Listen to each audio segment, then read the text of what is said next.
This may be quaint, but for Lisette and thousands of newly self-employed Cuban workers, it's just peanuts.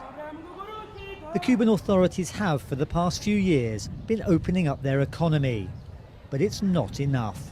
One of the problems the Cuban economy has is in providing incentives.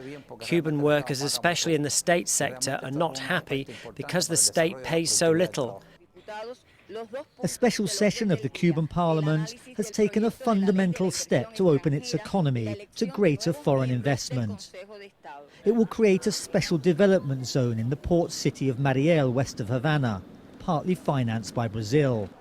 Foreign investors will pay less of their profits to the Cuban government, while working with greater security, guarantees and flexibility. Foreign investment like this one helped to save Cuba after the collapse of its main backer, the Soviet Union, more than 20 years ago. But it sits awkwardly here, and this new expansion, which some here call a necessary evil, will have to be very tightly controlled. The move was partly fueled by fears that cheap oil from its troubled ally Venezuela might dry up. But certain pillars of the Cuban revolution, such as health and education, will remain off limits to foreign investors. The state here has been too involved in all businesses, and that's been a mistake.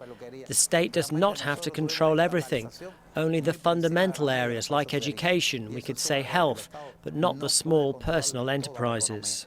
Foreign companies have been deterred by the more than 50-year US embargo against the island, and they'll want the Cuban authorities to tackle their own intrinsic problems, like poor internet service, a suffocating bureaucracy and inefficiency.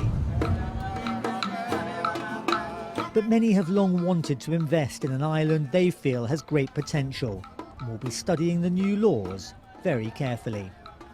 Schweimler, Al Jazeera, Havana.